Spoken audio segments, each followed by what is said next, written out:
ലഹരി എന്നാൽ അത് മയക്കുമരുന്നെന്നോ മദ്യമെന്നോ വ്യത്യാസമില്ല. ലഹരി എന്നും ലഹരി തന്നെയാണ്. അത് സമൂഹത്തെ ഇല്ലാതാക്കും.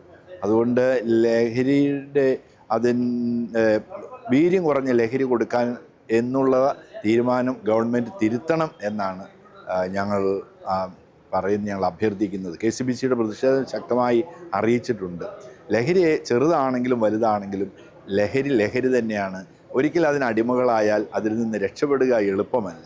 അത് തലമുറകളെ തകർത്ത് കളയുന്നതാണ്. മഹാത്മാഗാന്ധി എനിക്കൊരു ദിവസം അധികാരം ലഭിച്ചാൽ ഞാൻ ആദ്യം നിരോധിക്കുക മദ്യമാണെന്ന് പറഞ്ഞവരുടെ പിന്തുടർച്ചക്കാരാണ് ഇപ്പോഴത്തെ ഗവൺമെൻറ്. അതുകൊണ്ട് മദ്യത്തിനെതിരെ മയക്കുമരുന്നിനെതിരെയും ഒരുപോലെ പോരാടണം. തൂഫാൻ പ്രത്യേകം അഭിനന്ദനം അർഹിക്കുന്നു. അതോടൊപ്പം തന്നെ നിരവധി ബാറുകൾ തുടങ്ങിയും അതുപോലെ ലഹരിയുടെ വീര്യം കുറഞ്ഞ ലഹരി വിതരണം ചെയ്തും എങ്ങനെ ഒരു സമൂഹത്തെ രക്ഷിക്കാൻ സാധിക്കും എന്നുകൂടെ ഞങ്ങളോട് പങ്കുവച്ചാൽ ഞങ്ങൾക്ക് വളരെ സന്തോഷം. തീർച്ചയായിട്ടും അതൊരു തെറ്റായിട്ടുള്ളൊരു സന്ദേശം ആളുകൾക്ക് കൊടുക്കുകയാണ്. വീര്യം കുറഞ്ഞ ലഹരി നിങ്ങൾ ഉപയോഗിച്ചുകൊള്ളുക, സന്തോഷിക്കുക.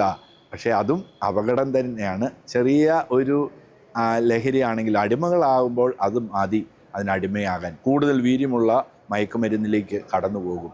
അതുകൊണ്ട് ഈ തീരുമാനം പിൻവലിക്കണമെന്നാണ് ഞങ്ങൾ ആഗ്രഹിക്കുന്നത്. വിലങ്ങാട് പ്രത്യേക പാക്കേജ് പ്രഖ്യാപിച്ചതിൽ ഗവൺമെൻറ്റിനോട് പ്രത്യേകം നന്ദി. പക്ഷേ 5 കോടി രൂപ ഒന്നുമല്ല, 100 കോടി പ്രഖ്യാപിക്കാമെന്നാണ് വാഗ്ദാനം ചെയ്തിരുന്നത്.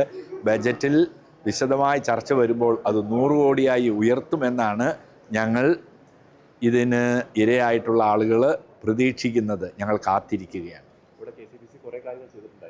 ഞങ്ങൾ 80ഓളം വീടുകളാണ് വച്ച് നൽകിയത് പാവപ്പെട്ടവർക്ക്, അതിൽ ദുരിതം അനുഭവിച്ചവർക്ക്.